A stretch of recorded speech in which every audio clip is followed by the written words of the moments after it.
It's a little bit after noon here. We'll have some time for Q&A at the end.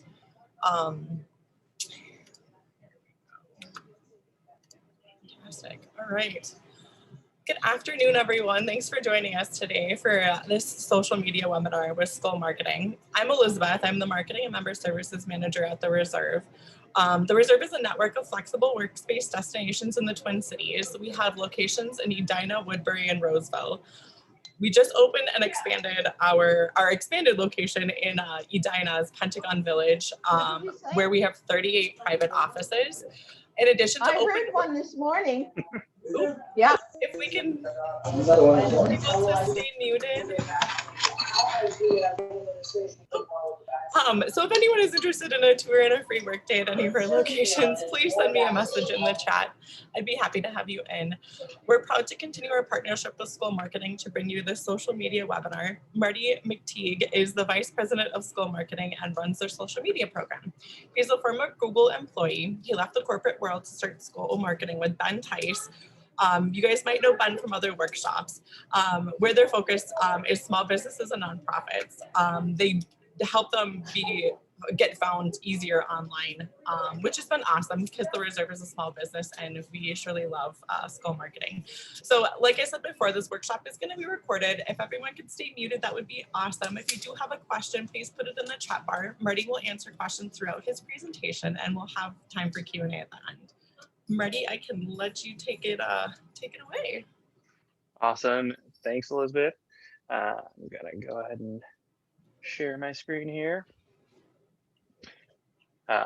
Making sure everyone can see it. We're all good there. Yes. Perfect.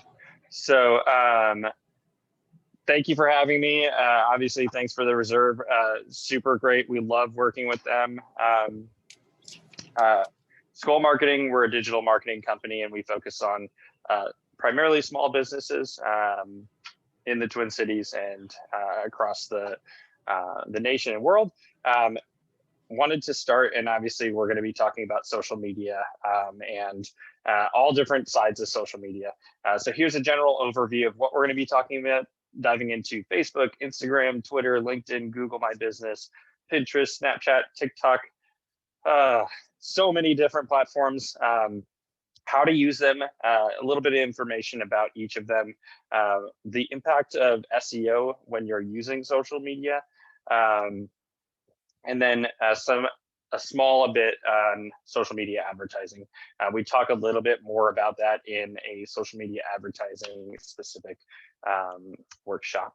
So let's dive in. So what is social media? I'm sure most of you know what social media is, but these are web-based platforms. They were designed to connect socially, and there are almost 4 billion users using social media worldwide. Sounds like a great opportunity if you're a business owner or something like that to be talking to these and connecting with these individuals. But how do we do that? That's kind of what we're going to be talking about today. So utilizing social media, you want to present yourself really as an industry expert. We don't talk about oftentimes what people do when they don't really have a plan or they're just joining social media as a business. They often are like, I'm going to get tons and tons of sales out of this, and I'm just going to, put my products out there and just continually push my products. Unfortunately, if that were to work, everyone would be just pushing their products all the time. And as we mentioned before, social media is a social environment. So we really want to be giving information and then asking for that information. So presenting yourself as an industry expert is a super valuable way to really start to grow your following and give people a reason to come back to your actual different platforms, whether it's Facebook, Twitter, Instagram, and all those different places. So we want to be more of a resource. So we talk about the give, ask sort of idea. So give information away, whether it's a resource, an article, it could be a tip or a trick, a fact, something that you know as an expert in your industry. And then you go ahead and ask for some sort of sale. And that could be a soft sale where it is something like, here's a something that we can help with, and you should hire us because we are great at that service. If you're talking about trying to organize or stay organized, and you sell containers that keep you organized, then you can talk about, here are some tips to keep you organized, and here is a container that can help make that process easier. So sort of that soft sell, if you will. Being that resource for followers gives them a reason to come back to your page and showcase, hey, I am, or your business is that place that people can go to really, get that information that relates to whatever your industry or your business is. It's key to understand the benefits of social media. It's not all about sales, right? You really, if we could get sales out of social media every single time, would be great. But honestly, that's just not the way it's set up, because it is a platform meant to be social, and businesses were kind of added after the fact. So it's huge for branding, customer service. Those are really huge parts, because you're able to really get your message out there and showcase different information about who you are, what you do, and why people should work with you. Customer service is also a key part. Obviously, if somebody has a question about your services, or if they are wondering your pricing, or different things like that, they can reach out through those different platforms to work with you. SEO, we'll talk about a little bit more in detail, but a lot of these platforms, the actual posts themselves are indexed on Google. And so it's important to know that your post itself shows that you're larger than just the one single platform or your website or something like that. Of course, it's nice. You will get sales at times, and people will buy products. It sometimes depends on what you're selling. It might be more difficult to find somebody that will buy a direct, like a roof replacement from you, but it might be more likely that you'll be able to sell something like a bag or earrings or something like that, depending on what your business is. And then we always talk about reusing content. You have tons of content out there, and there's an opportunity to utilize the stuff that you've already created, but bring new life to it. If it hasn't changed, or hasn't, if it hasn't lost its luster, feel free to use that same content, but repurpose it and change it for updated info. So now we're going to dive into the different platforms.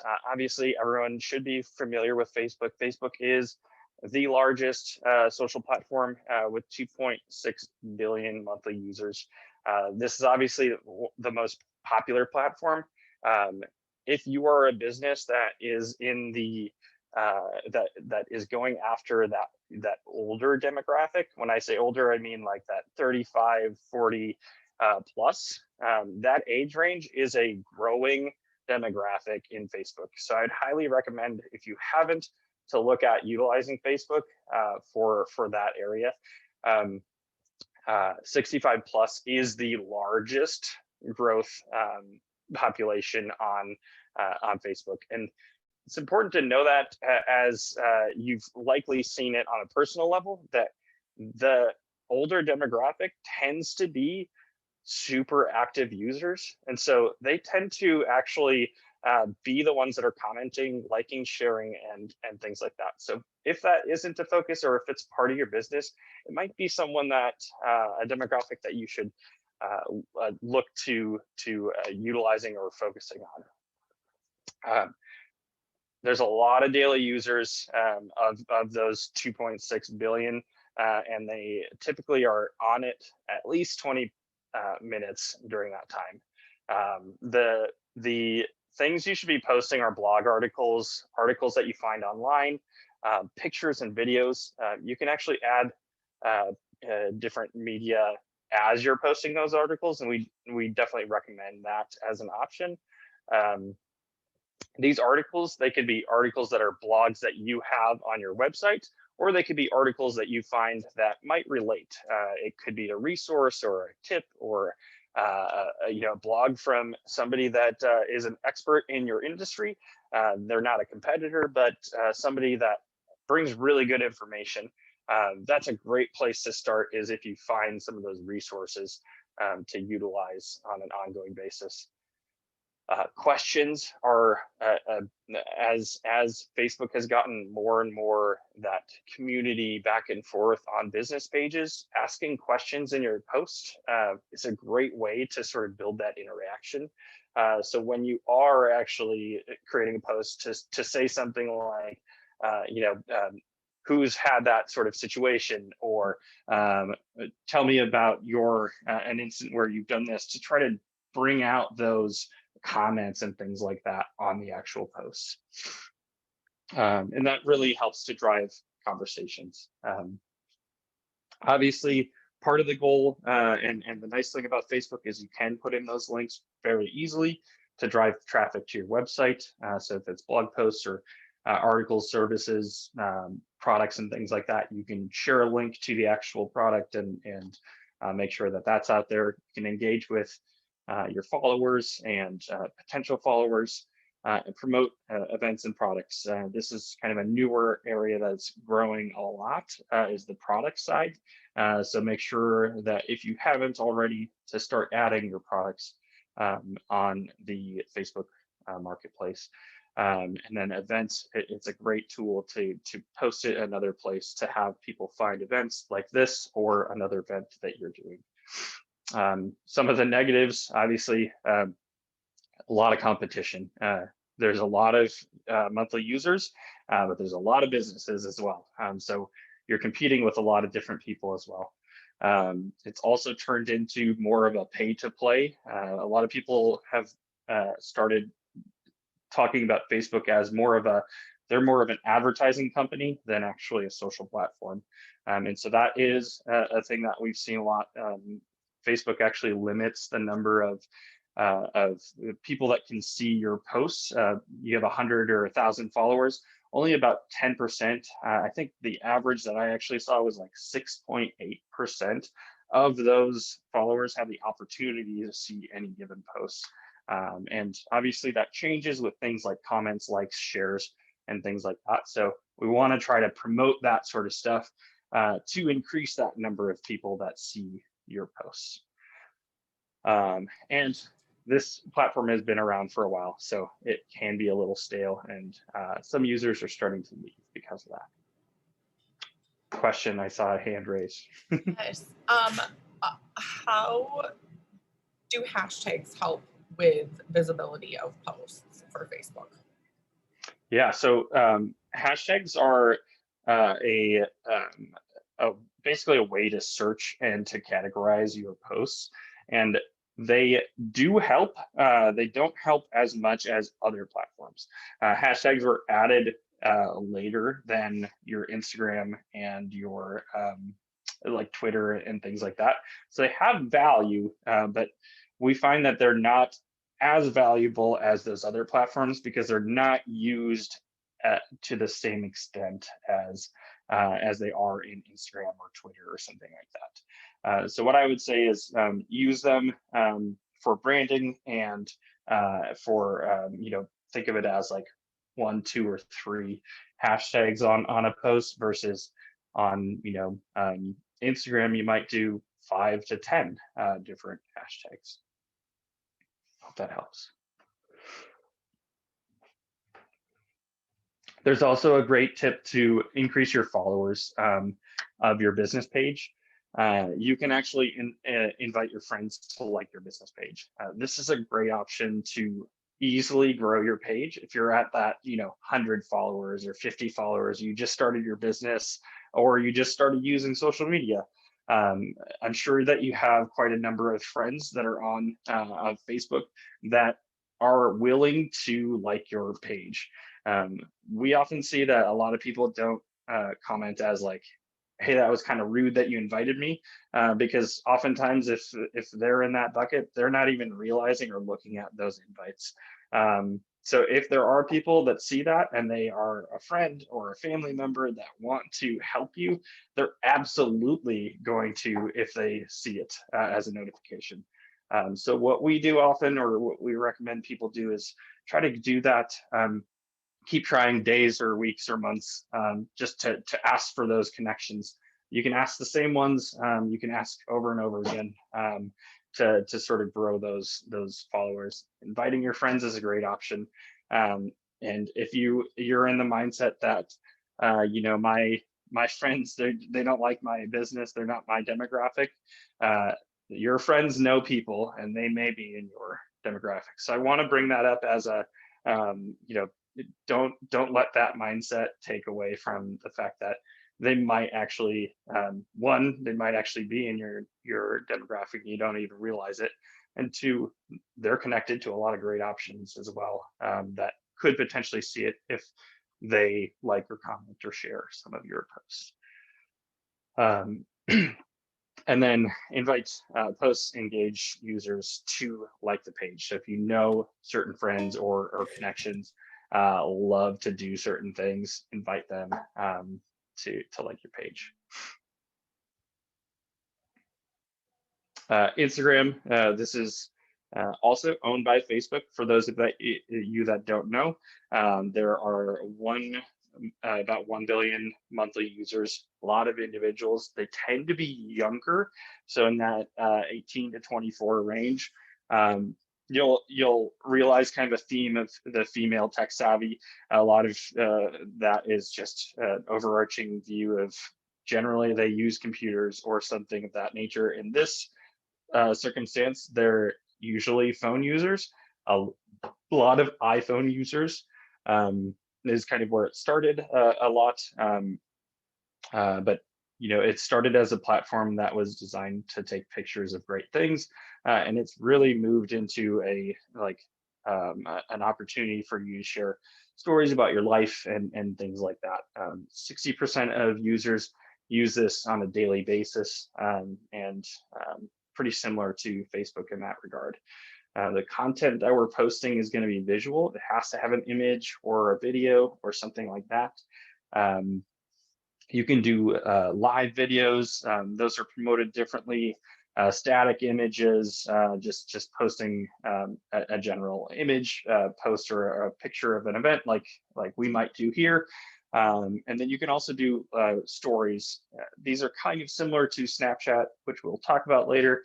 You can do some where you're actually saving those for later. These are short sort of videos or images that you can add some very fun additions to text overlays and all that sort of stuff.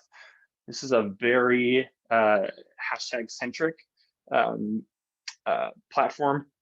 So when I say that 5 to 10 range of hashtags, highly recommend doing that and trying to figure out hashtags that, one, either relate to your company, relate to whatever the contents of the actual post is, and then a couple that might be industry focused that I would try to do some research and find one that is a little bit more broad and maybe one that's a little bit more focused. And then obviously you can do anywhere in between there as well. The hashtags here are definitely utilized to find new people to follow. It can be a great opportunity for people to see your posts that they've never encountered you before. So if you don't have that many followers, this is a great option to add those hashtags to get in front of a larger audience. Yeah, go ahead. Sorry, I always try to not do that in the middle of a sentence. No, that's all right. So question, does the amount of hashtags affect a post being promoted? This person has had several posts denied promotion with no explanation. I would have to know exactly what the post is, because there's a lot of things that could cause a post in advertising to not go. It's kind of a tricky question because it shouldn't be related to things like hashtags, but it could be related to things like the content itself, what demographic you're going after. If you're in the real estate sphere or if you're in the credit sphere, anything related to those two especially have a lot more of a like they're more difficult and stringent in process. She said it was a post of a beauty box. Does text have anything to do with promotions being denied? Like if there's too much text like on an image that you're trying to promote? It could. Again, they look at things in a lot of ways, and when it comes to Facebook and Instagram, they're owned by the same company. Obviously, their ads are actually approved by humans, and so you could end up doing it and find, hey, this works this time, and it didn't work last time. I would love to talk to that person and get a little bit more detail because I think that there's too many things up in the air to really know for sure. So happy to talk to that person offline as well. I can connect you. Thank you. Perfect. Products and events. This is also a great place. Obviously, if you have products to showcase those, you can actually add them, tag specific products in the images. So if you have like shirts that you're selling or things like that, there's a great opportunity to utilize Instagram for that. Again, selling visual products, that's going to be a key thing. You can also gain that connection on here with other things. Let's say you're in real estate, you can showcase things like, I just sold this house with this couple or something like that. But more of that visual side. Gain exposure through the hashtags and additional people and that younger demographic. That's really the focus here, is if you're trying to build that younger demographic, it's going to be a really good place to do that. Some of the negatives, it's definitely more difficult to manage on your computer. You still can do it. There are some resources like utilizing Hootsuite or some other third-party applications, but they don't work super well. And so there's an opportunity to use them, but really it's best to use your phone if you can, especially moving into things like stories and all those things. A lot easier to manage that. And then no links in posts.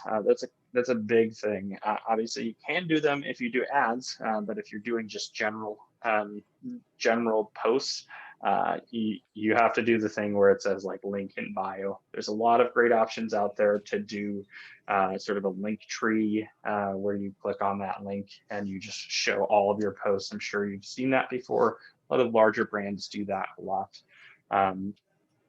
Otherwise, creating a page that that you're going to send people to often, that's a great option as a tip. Like if you're posting a lot, the links tend to be to your blog page. Just leave it as your blog page, and then you don't have to worry about changing that often. One more question about hashtags here. She says, I understand you can create a unique hashtag. However, is that really beneficial other than tracking marketing unless there is a contest? Would utilizing trending hashtags be more beneficial to gain followers? Yes, that's really what hashtags are built on. If you have a brand specific one, you're basically building that following, right? And so the idea is to try to get people to share that hashtag or know that hashtag. And so like it somewhat depends if you're like an event space or something like that, or you run an event like the Super Bowl or something like that. Getting people to share that hashtag is obviously a great opportunity to really expand and have people showcase your business. But if there are trending ones, obviously I'm sure the Super Bowl is trending or something like that. But other ones where it is more of like a industry specific, if you can find those, or even quote of the day or something like that you can jump on board. That gives you the option to bring in new users that may have never seen your stuff before, especially if you do often do those type of posts. It's a good idea to just continue doing that because people will start to see that you do those sort of posts often. What about shadow banning when it comes to hashtags? I'm not fully familiar with that term.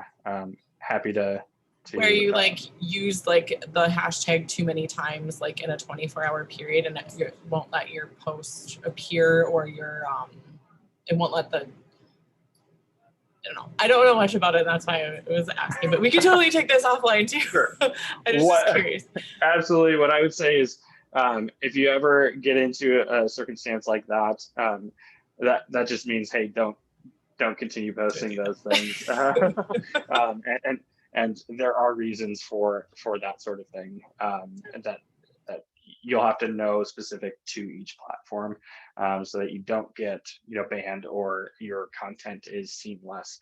That'll be pretty obvious because you'll see, hey, less people are definitely seeing this, or there's less comments and things like that. It's really important to look at in general.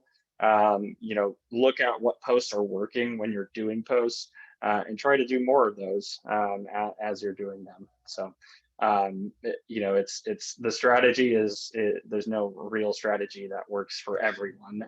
Strategies are unique for each individual company as well.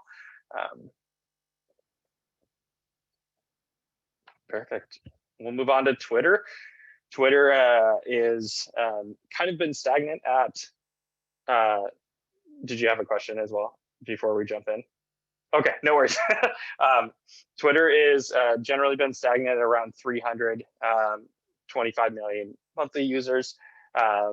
Average users in that 18 to 29 tend to be female, although it's pretty close to 50%.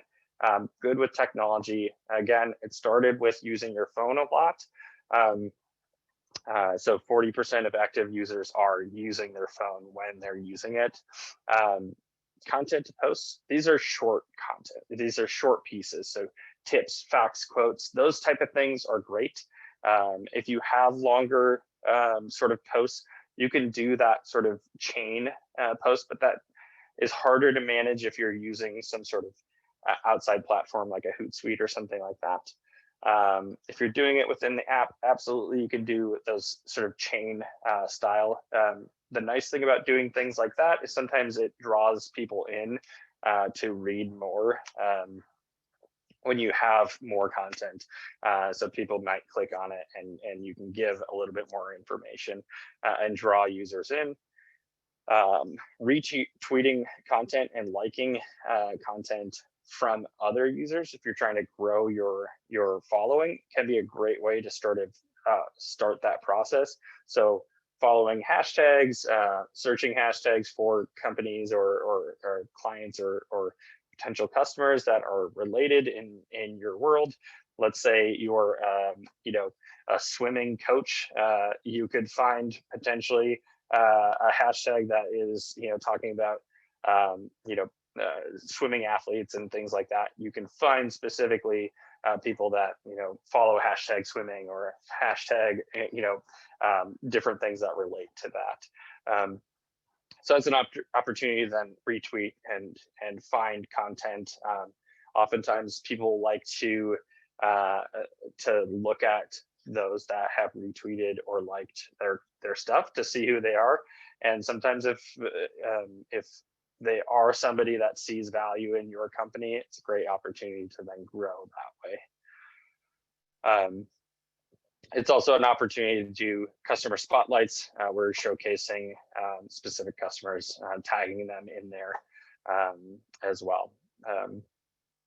When we're using it, you can use it for sort of following different companies. Some people use Twitter specifically as their news source or their place that they can get information about other companies or industries or things like that related. So some people just utilize it at a personal level to find out information. It's an opportunity to elevate your status as a company, knowing more people know about you, another level or another user base that you can get in front of.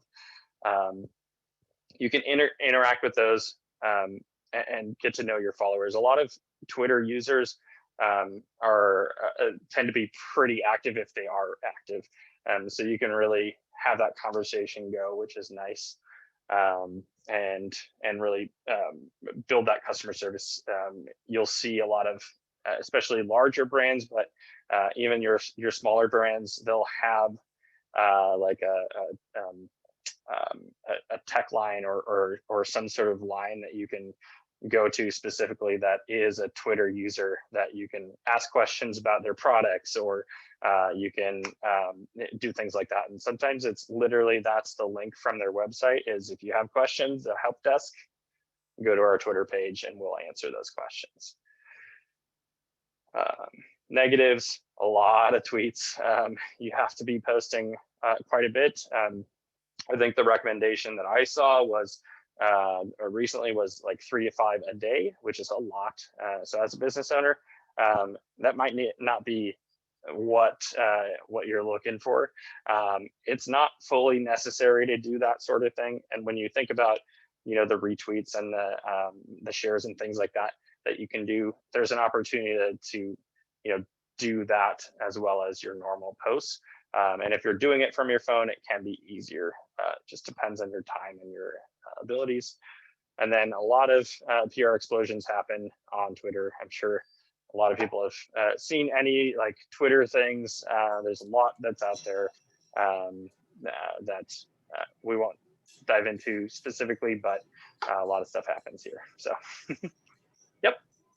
How many posts are recommended per day for Instagram? Yeah, so generally you're looking at like 1 to 2 a day would be a general rule of thumb. If you're looking at stories and things like that, it can expand from there. Depends on how much you're using it, is kind of what I would say on that side of things. And we'll dive into recommendations overall as to like, all right, there's a lot here. How do I manage it all? And tips on how to get started on things. I would say that that Instagram, though, in that 1 to 2, and then stories might be a couple more, depending on what your business is and how much time you have.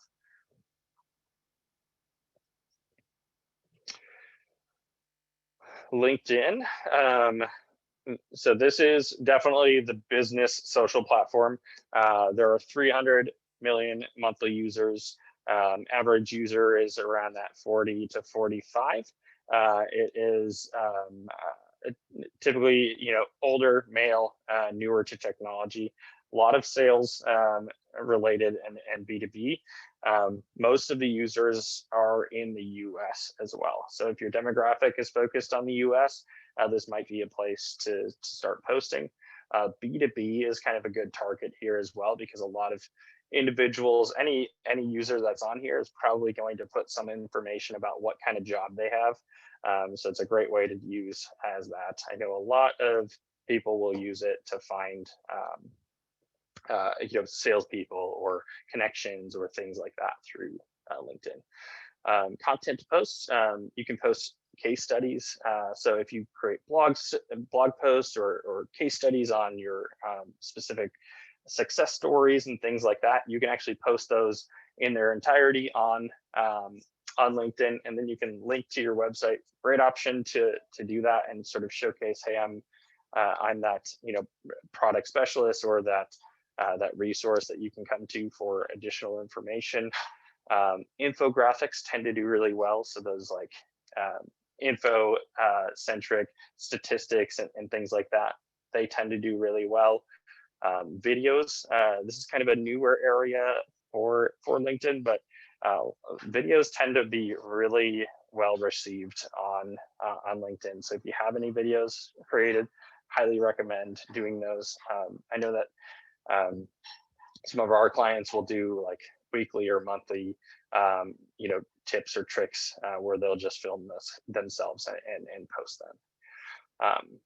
And then facts and statistics, we're in that sort of business world on LinkedIn. So quick info-centric stuff is super helpful and tends to be commented on and things like that. LinkedIn is a great platform to identify referral partners and prospect. So if you are looking for different things like, specific demographics or specific professionals, or people that have that are at manager level and things like that. There's opportunities to really do a lot of research on that stuff.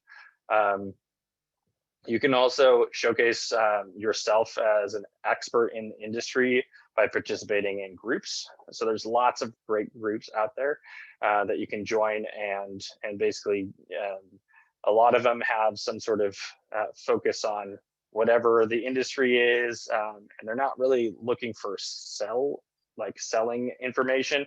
They're looking for information to showcase you as that resource, and then that tends to lead to that conversation of, hey, you seem to know a lot about this, would love to work with you. So has a great opportunity there to put information like blogs or case studies or things like that out there.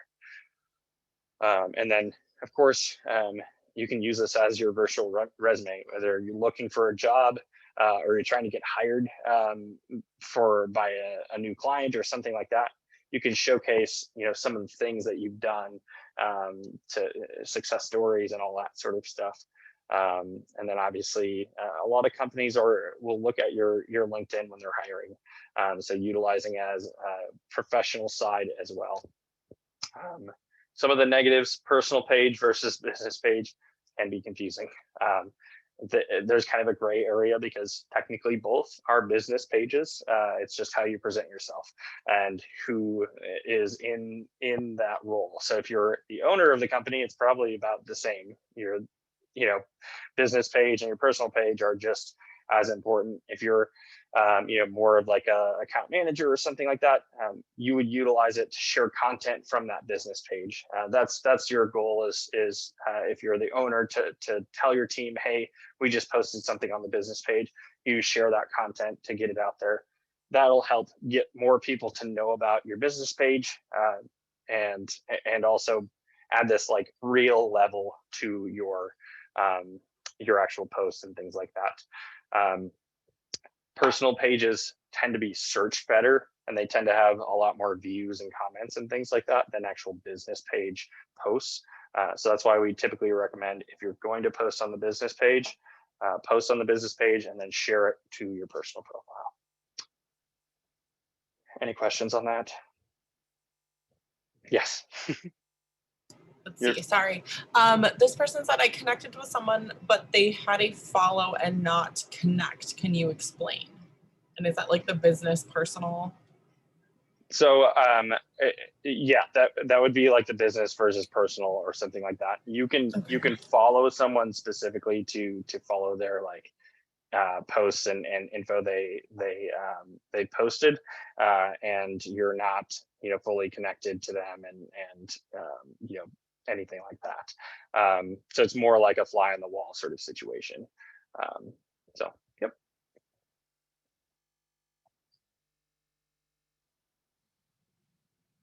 All right, we'll move on.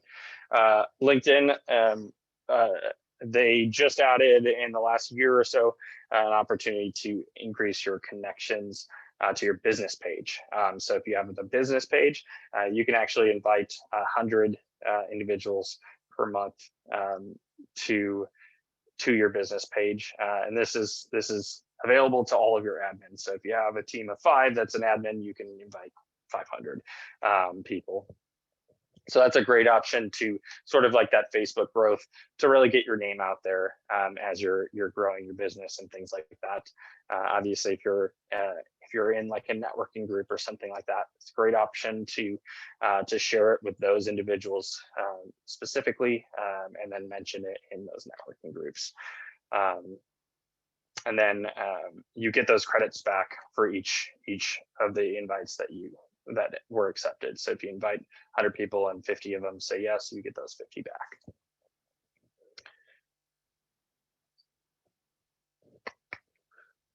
Google My Business.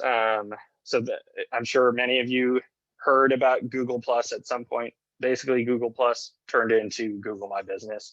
Google My Business is basically it's like a pseudo social platform, as you can do some posting on there, but this is more of a local search focused maps listing.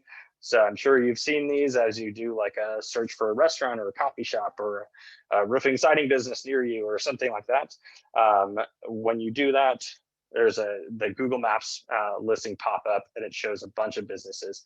You as a business owner have access to creating that as well as managing it. So you can add your logo, you can add your contact information, you can add your website, all that sort of stuff. If you have a local focused business and your business is really like focused on your area or your surrounding area, even if it's your national and you work in Minnesota or wherever you are specifically, having a local presence is very key, especially as they are searching for your name or something like that. This actually adds that knowledge graph or that box on search next to your name as somebody searches for you. So if you search for Skol Marketing, has that giant little box that has, you know, where we're located, our logo, and reviews and all that sort of stuff on there. Highly recommend doing this. It's free if you don't have it. Some stats that kind of back that up: 84% of searches are discovery focused, so they're looking for some sort of service or product or something like that. 56% of businesses still need to claim. I think that stat's a little old, but there's a lot of businesses out there that don't have one of these, and it's free and a great way to really get your information out there. And 64% of users actually contact using either the knowledge graph or some sort of piece of Google My Business, whether it's through Google Maps or something like that. So highly recommend, especially if you're local focused. You can post things like events, photos. Photos are really key for SEO and general social posts. The posts can last for 7 days. You can have them last longer or shorter. If you have an event, the event will be on there until the event's done. So for example, with our events, we'll post our events, our workshops and things like that on our page, and they'll be on there until they are done. Some of the positives, obviously showing up on that knowledge graph, taking up more of the real estate on Google. That's kind of what we call it. Showing up on Google Maps, people can find you through that, another search place. It's a free place to display your contact information. One of the #1 searches that people have when they're searching specifically for a company is, how do I contact them? What's their number? What's their email? What's their website? And that's a place that you can post that as well. And then getting reviews. Reviews are a huge priority for a lot of businesses. And this is one of those things that often is reviews have positives and negatives. And on the negative side, obviously you can get negative reviews, but you can really turn those negatives into a positive by responding in a positive manner to them, which showcases, hey, I care about, whatever that instance was, and I'm trying to turn that right. And again, if you are e-commerce, national focus, international focus, that local focus can be a negative because maybe it doesn't work for you. Yeah. We have someone asking, is Google My Business still useful if we don't have a physical location? Or is still usable? Sorry, not useful. Yes, you can hide your location. A lot of business owners we know have like a work from home situation, or maybe they share a space and it doesn't allow them to, or something like that. You need to have a physical address, which can be your home, but you can hide it from search. So you can 100% do that. If your business is local focused, I would absolutely recommend it. And yes, you can hide your business from search. And basically just say, hey, nobody visits my business, and you service them at their location. Awesome. Pinterest, there are 290 million monthly users here. Average user is at 25 to 34, female, tech savvy. About 50% of the users have kids. So if you're in an industry that's focused on families and things like that, this can be a great place to to focus on. Content to post. Visuals are key. Absolutely, you're going to want or need visuals.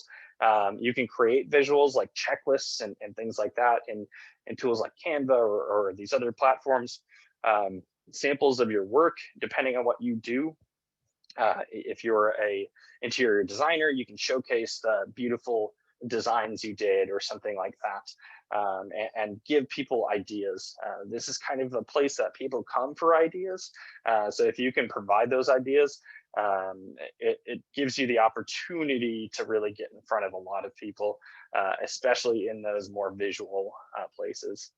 The goal is with every post that you do on Pinterest to add some sort of link to your website or a website that it relates to. You can increase your email subscribers through Pinterest, and it's a great way to sell your products. Showcasing different products in a board or something like that. Negatives, definitely visual business is key. So having some sort of visual related is definitely helpful. And it's definitely more of a niche focused platform with that visual tie and the high focus on family and children and the area where it is. People do a lot of research here. So that is generally Pinterest.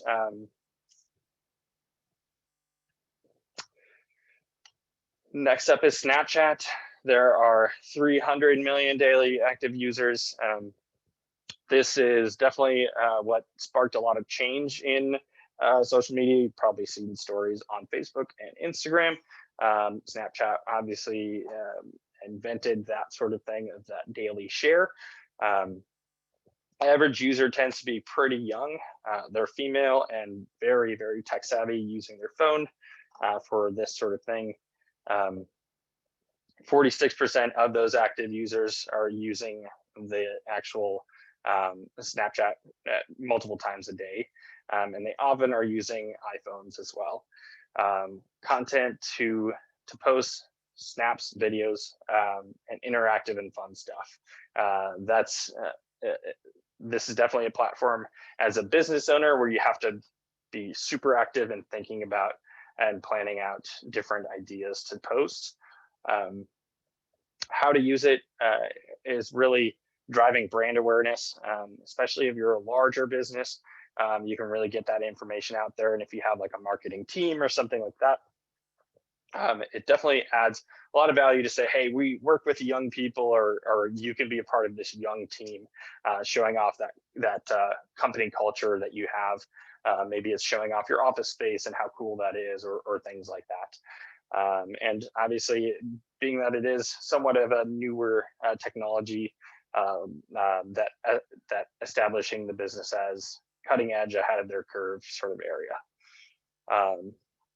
Negatives, the content isn't very actionable, has to be managed from your phone, and snaps are only viewable for 24 hours. Still very new. And when it comes to things like advertising and things like that, it's fairly expensive to do that sort of thing on Snapchat. TikTok, this is definitely a growing platform. 800 plus million daily active users, fastest growing, and just crazy. Average user is a larger span of that 16 to 34, tend to be female, but again, 60% around there. Very tech savvy, using their phone, creating videos and things like that. When we look at like the App Store, there's over 2 billion downloads of this app, which is incredible. Content to post, you can post videos. They're about 60 seconds, kind of join a viral trend. So if there are those like the ice bucket challenge from the day, or the dances that are out there, you can join those as your team or a business owner and things like that. You can create it for your own, make a unique spin that can obviously make that sort of go viral within the viral sphere. If people are already posting about it, there are people that can sort of join that train. It's fun, interactive. So you're trying to post things that are in that area. How to use it is really, again, that driving brand awareness, displaying the company culture, and showcasing yourself as a business as cutting edge. Very similar to Snapchat in that way. If you're in more of the business where you're able to give off tips and things like that, I know that there are business owners that'll use it as sort of a vlog situation where they're doing sort of those longer stories or things like that, where they're really talking about, hey, here's a daily tip or a weekly tip or something like that.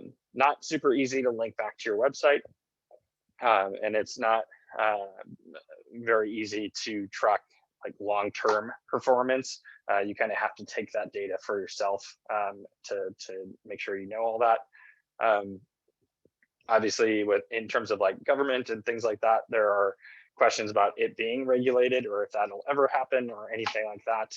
So there is a little bit of a scare there, and it still is very new. People are learning how to use it, and it's changing. So there will be new things that'll be added, new features and things like that. But we don't know how that'll impact the users as well.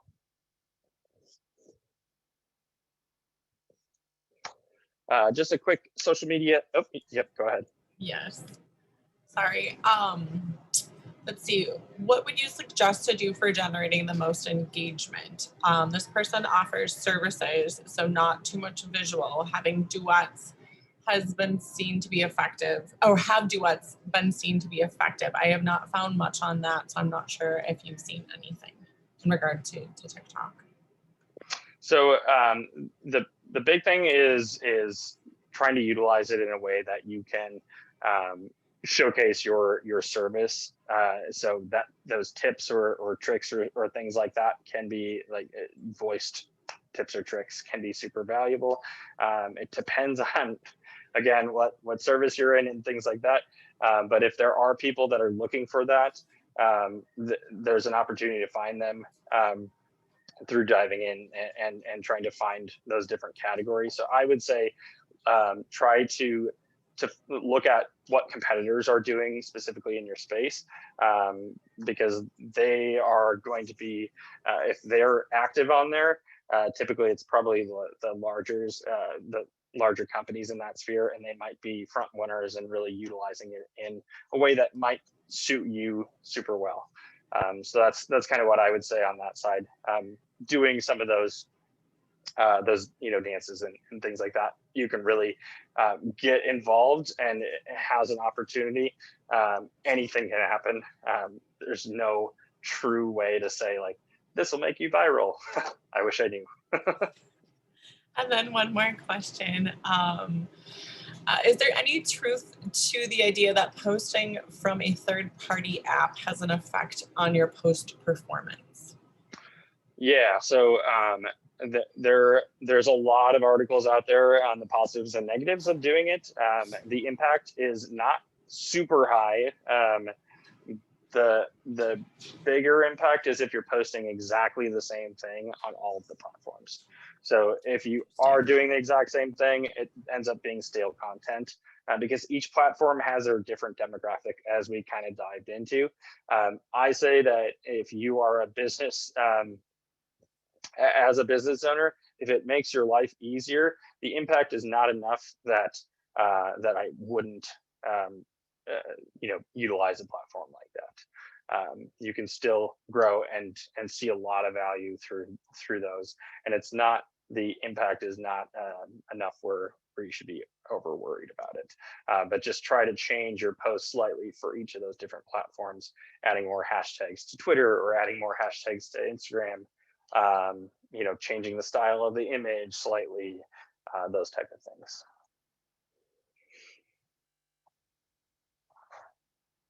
let me go back. Social media etiquette, quick. This is generally a good indicator of like, if your business is more social, you can start to lean closer to that left side.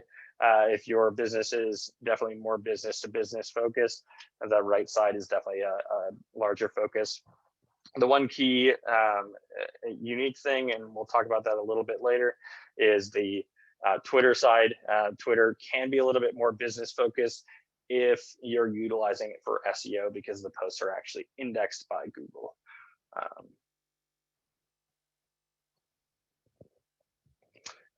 So find your voice when you're posting on social media. It's best to find the platforms that work best for you and fit your business.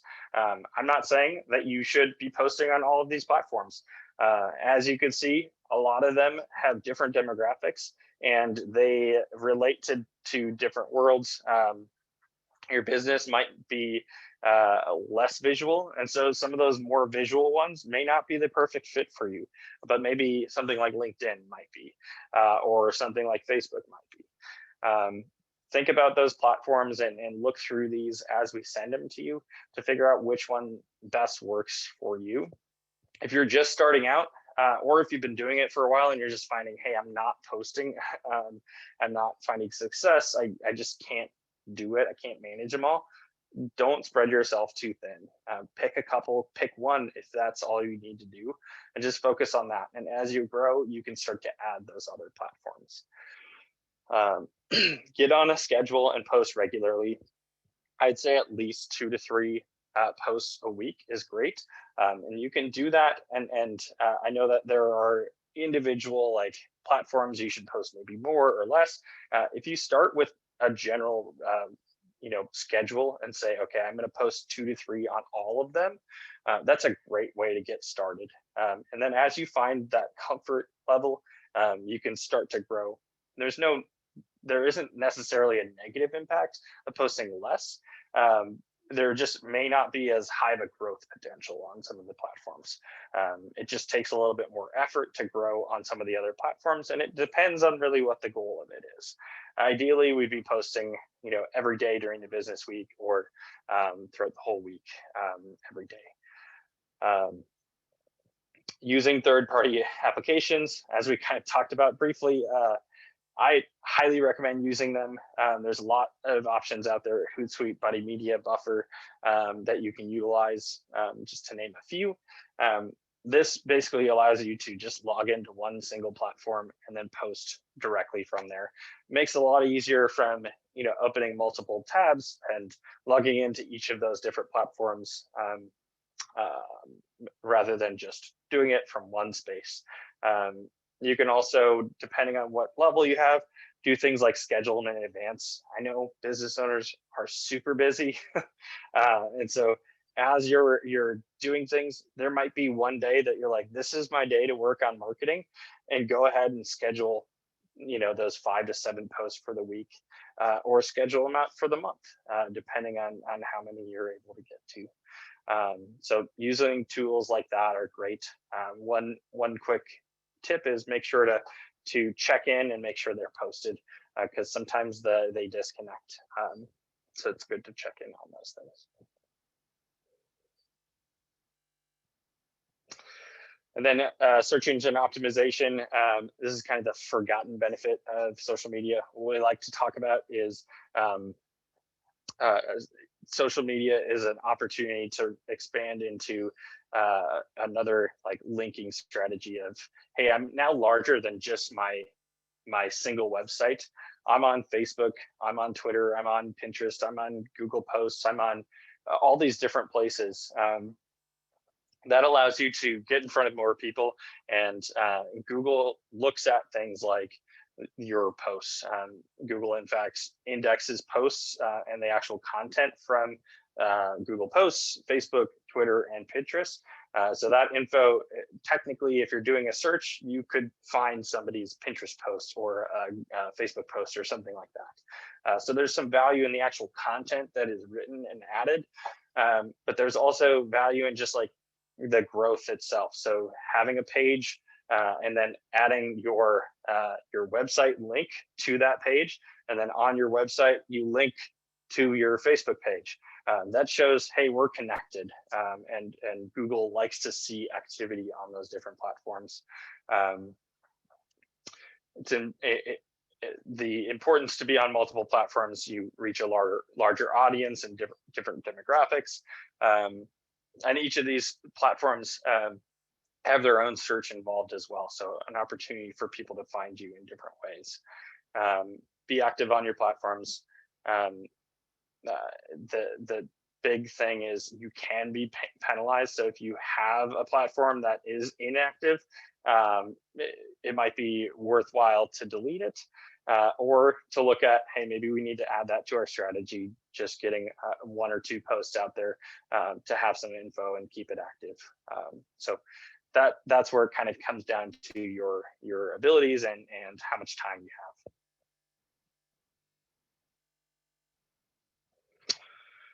And like I said, we have a workshop specifically on social media advertising, but there's tons of different types of systems and platforms.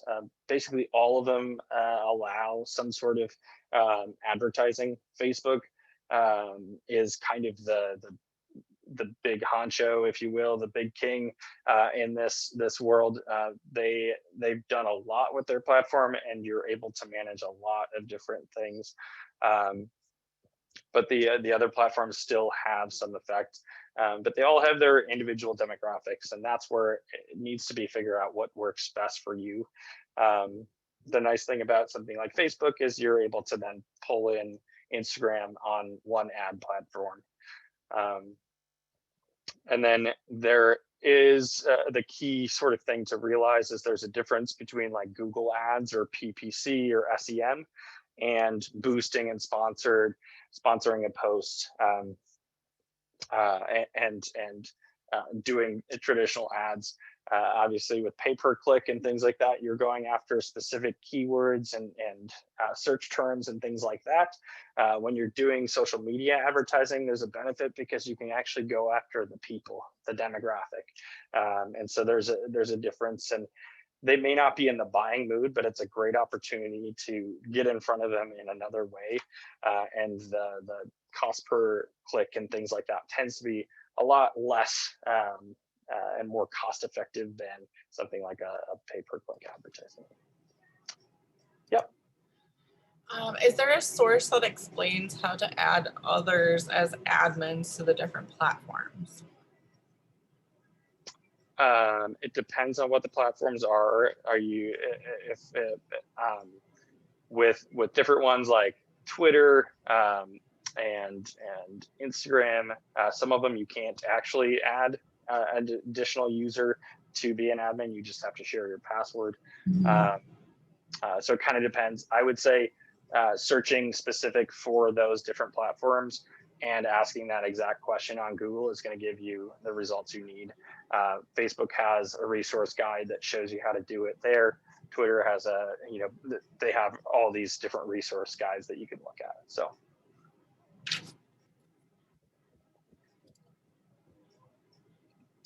Awesome. Well, that's it. Thank you. I appreciate all the questions. Are there additional questions or anything that we missed on that end?